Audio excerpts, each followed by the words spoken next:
Hello and welcome to another episode of the Superintendent's View. I am Matthew Carey, Superintendent of Schools. We have so many exciting things going on in our schools, and I can't wait to bring you this new episode to show you some of the great things that I get to see every day in our schools. First and foremost, I really want to talk about our admissions for the 24-25 school year. Applications are coming in fast and furious. We're already sending out acceptance letters, so we're really excited about welcoming in our new class of students. A quick shout out to one of our amazing teachers, Mr. Ed Bursall, who works in our horticulture and turf management program. He was named this year the New Jersey Exemplary Educator. He received that award. So we are so blessed to have Mr. Bursall with us, and I get to see all the amazing things he does every year.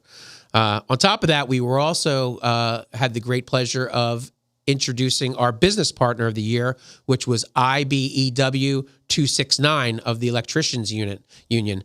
They have always been a great partner of ours, and we have a great relationship with them. So we were really excited to give them that award this year.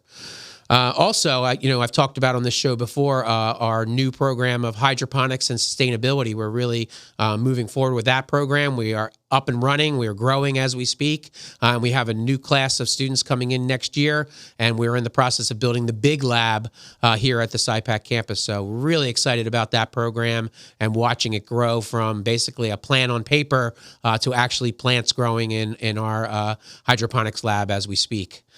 The other thing is I know he's out there and you don't hear his voice very much, but Nick MacGyver Sikowski was awarded at part of our CTE month as our successful graduate. And Nick is such an important part of everything that we do here, and I'm so thankful to have Nick as part of our team. So congratulations, Nick.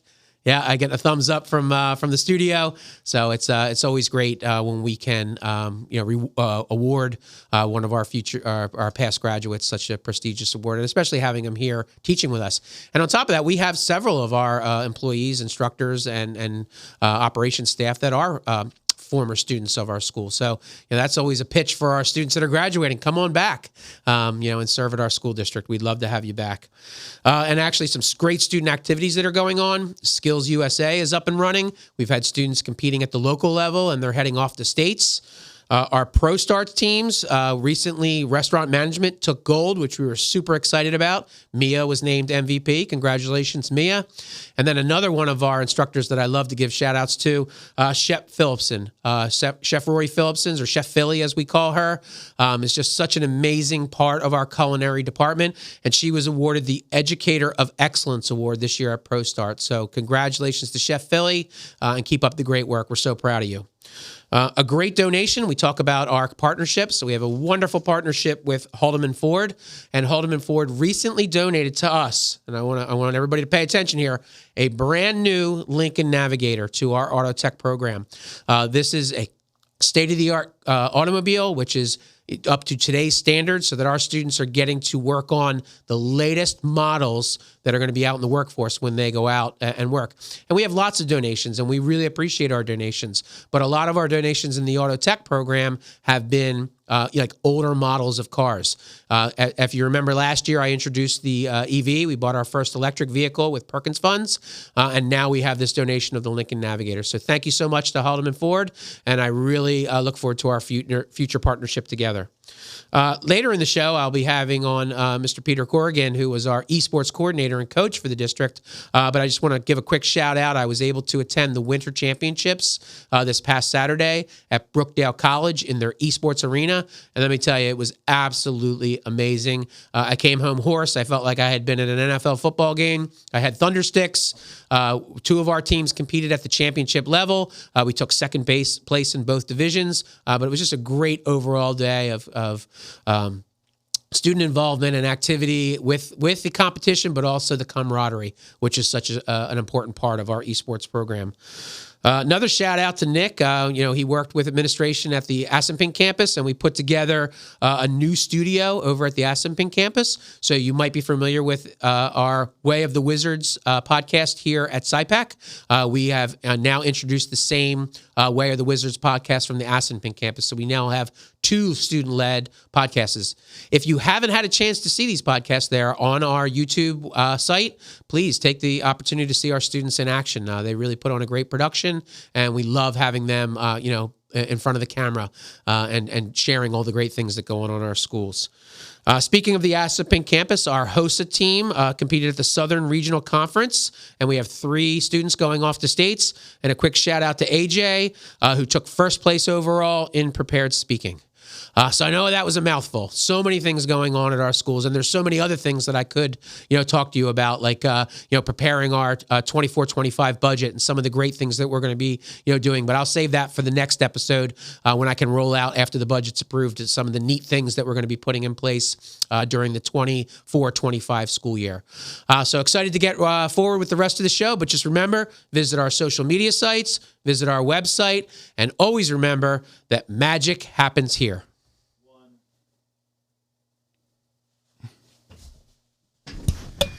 And welcome back to the show. I'm really excited here. As you can see, we've had a uniform change. I am now in my Esports jersey. And as you saw on the back, I have it, made out specifically for me as superintendent of schools. But, you've probably heard a little bit about our Esports program that's been going on for the past year. But I'm really excited to introduce my guest to the show today, Mr. Peter Corrigan.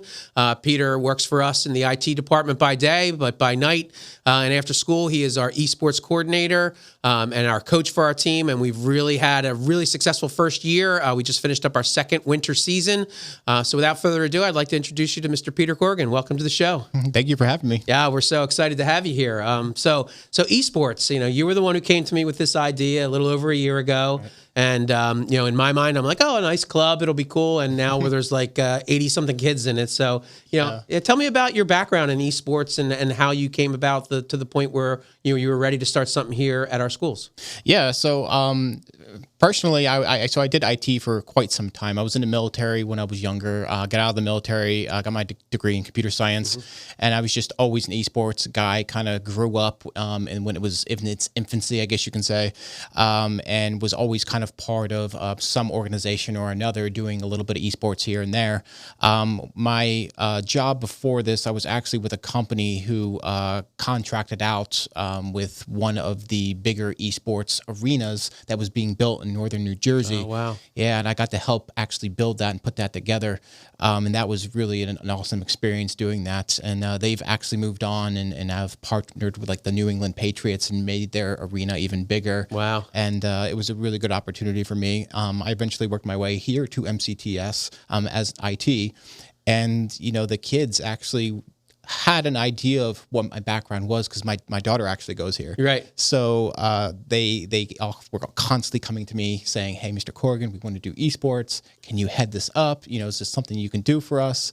And that was when, I approached you with the idea. Right. And we had the support of the kids to want to do this. It was just about putting a program together. Absolutely. Yeah. And you mentioned your daughter, Kayla. She's, a great part in our culinary program and also, on our esports team as a competitor and does some commentating as well. Yeah, she sure does. So we have a wonderful relationship with Garden State Esports. A lot of people out there might not even know what that is. So can you give a little plug for Garden State's Esports and tell us a little about what the organization is? Yeah, so Garden State Esports, we call it GSE for short.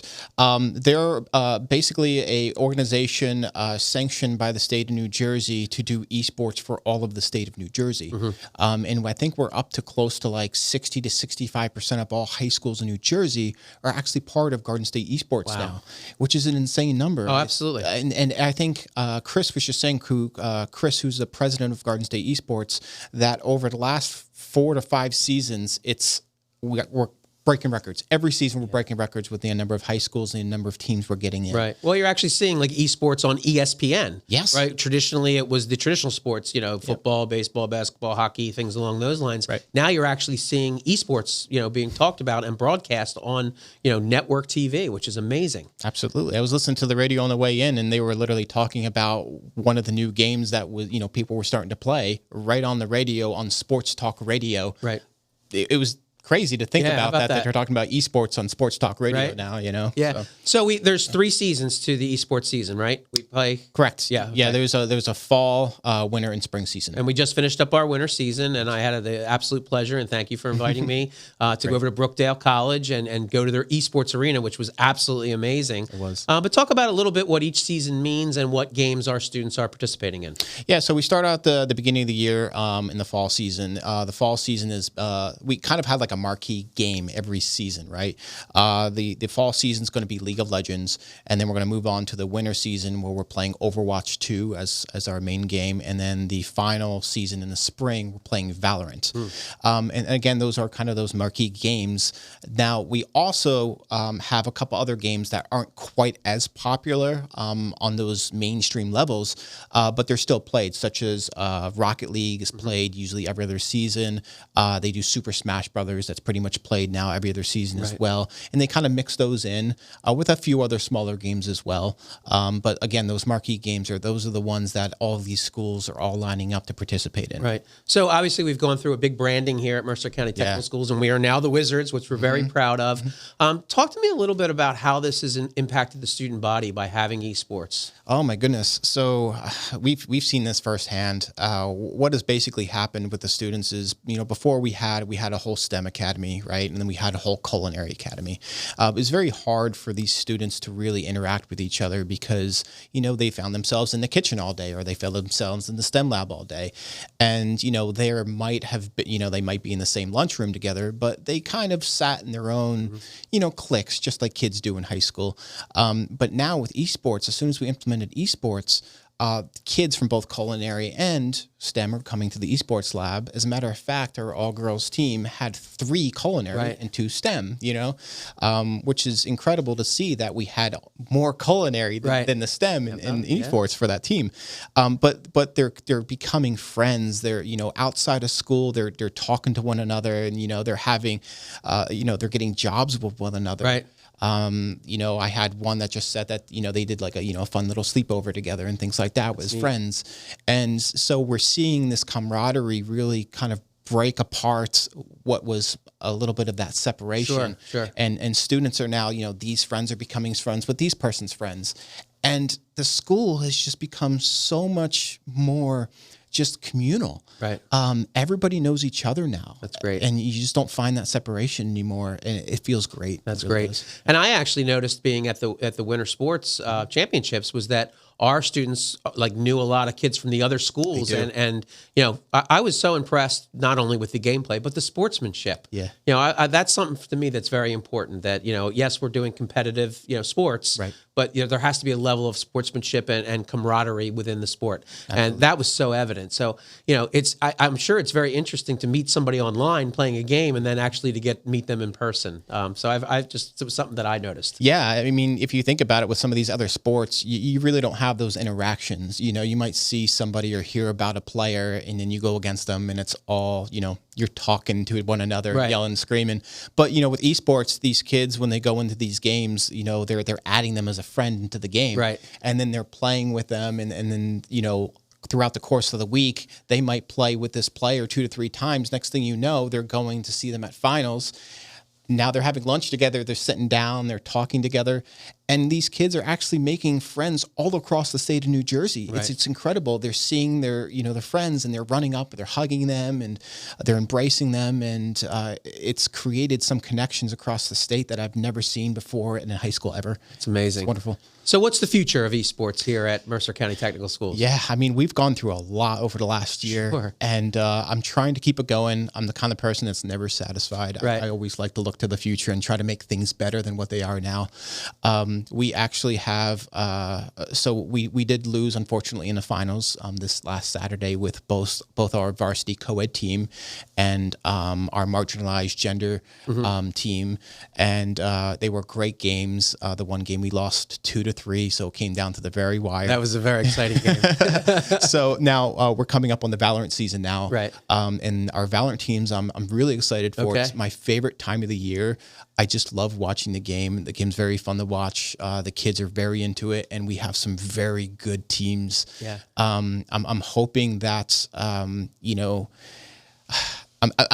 guess I could say I'm enjoying it right now. Yeah. It's kind of, I told the kids today, I said, it's like having like a really good candy bar where, I'm on the very last bite of it. Right. Right. And I know how delicious it is, but I'm sad because it's almost gone. Right. And talking about your seniors. My seniors, right. That's exactly right. And I see them, and my daughter's a senior. Right. She's on the team too. So I'm trying to embrace and really enjoy what I can right now. Yeah. And live in the moment. because you know how sports are. Sure. You could be great one year, and then the next year that you just fall apart. Right. And so we're constantly looking at. I just found a freshman today, as a matter of fact, who is very high ranked in one of the games we play. Okay. So we're constantly looking at recruiting up those players and bringing them in. Absolutely. And things like that. Yeah. And you mentioned recruiting. One of the things that we do. We are a school of choice at Mercer County Technical School. So you had approached me with the idea of including esports into our actually recruiting process. And again, I just thought it was a great idea. So we're green lighting that. Yep.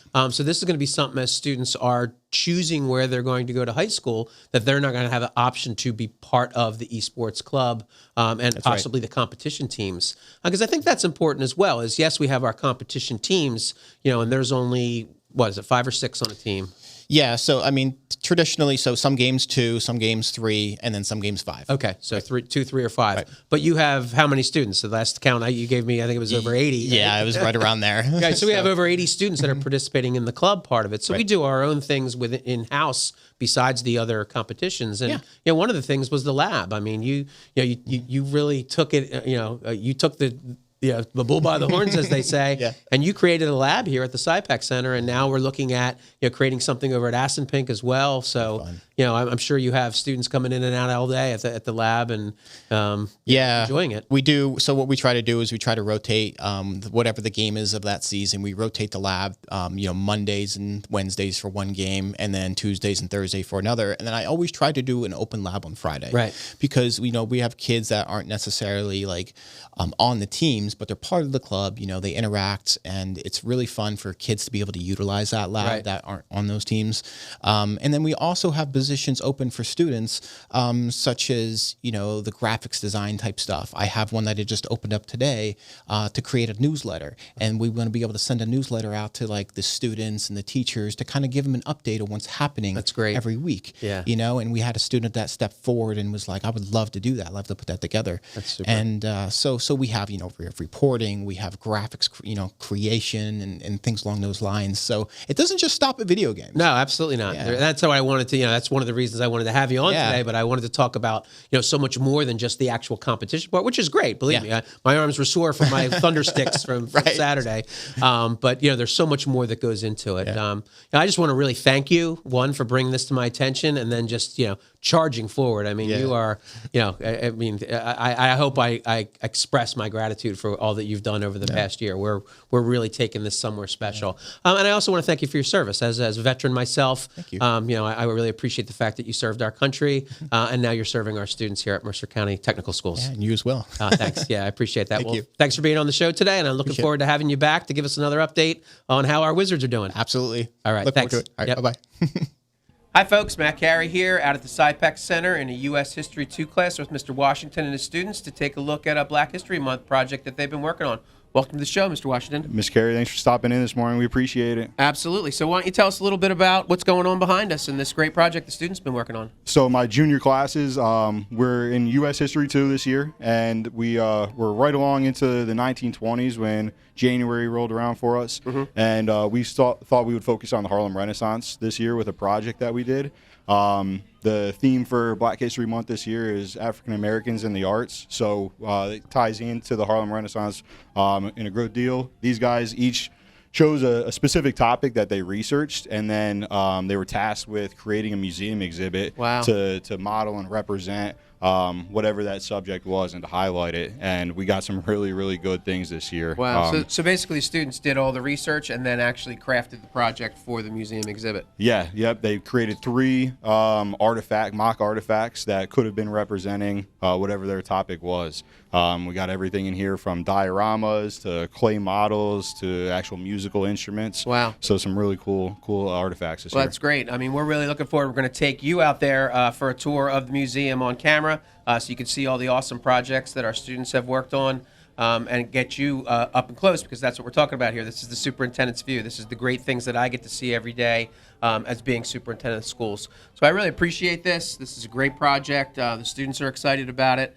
So I really want to thank you for being on the show today. No problem. Thanks for stopping in. Great. All right, I'm here with Katia, one of our students today. Welcome to the show. Thank you. Yeah, it's great to have you. So, what district do you come from originally? I come from Hamilton West. Great, and you're a full-time student here at Mercer County Technical Schools in the SciPac campus. Yeah. Yeah, and how do you like it? I really like it. It's really fun here. Yeah, and you've been Yeah. here for 3 years. This is your third year here? Yes. Excellent. So we're here today to take a look at some of your amazing projects. So why don't you tell the folks out there a little bit about what you created here? Okay, so the theme of the project was during the Harlem Renaissance. So I chose to do 3 different instruments. I chose the clarinet, the double bass, and a saxophone.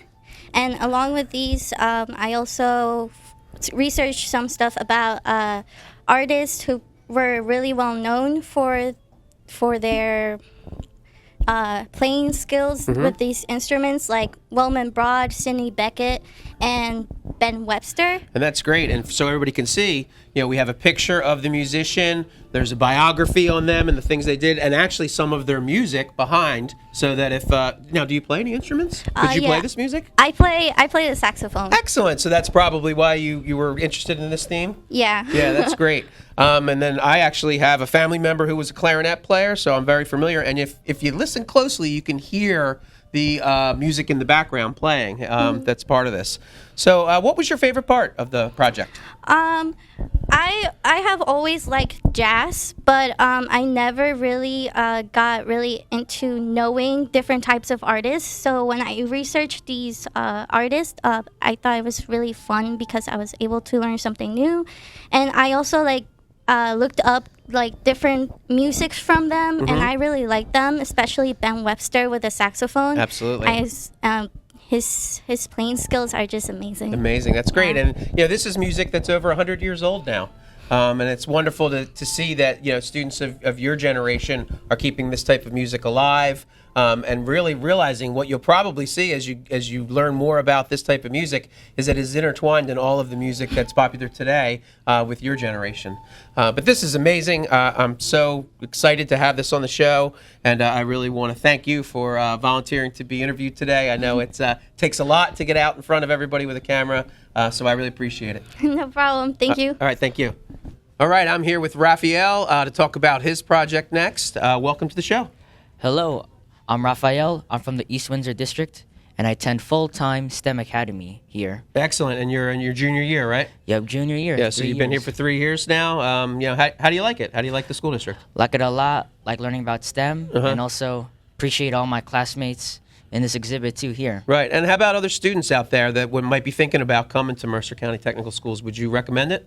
Yeah, I would definitely recommend it. The academies here are great. Shared time programs are awesome.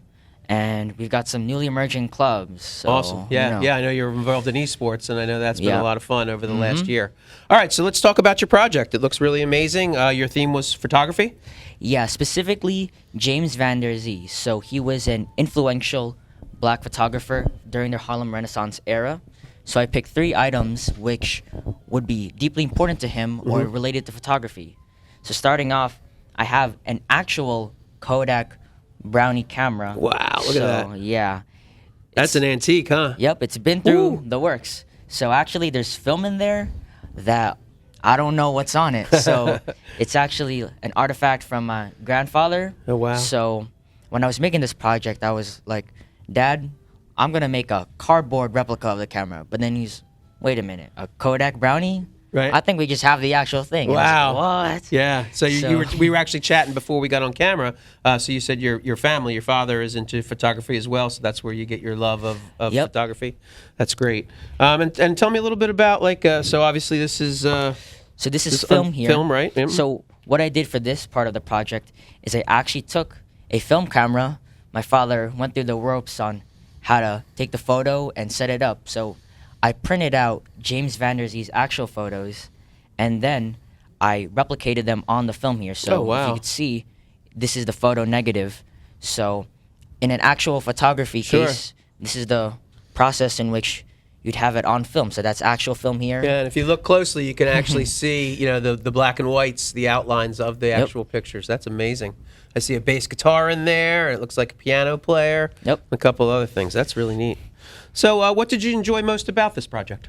So, as I said before, I loved connecting something that I'm somewhat familiar with to history. Sure. So, with the photography, when I was looking through research, I thought maybe I'll focus on black photography during the 1920s. Sure. So then, as I looked through, it's like, wow, some of these things I know already, some of these things I didn't know already. So Right. synthesizing it all together, getting all of these artifacts, it was fun. And I really enjoy the process of this project. Well, that's great. Well, I really appreciate you being on the show today and sharing all your hard work with us, and also everything that you love about Mercer County Technical Schools. Go Wizards.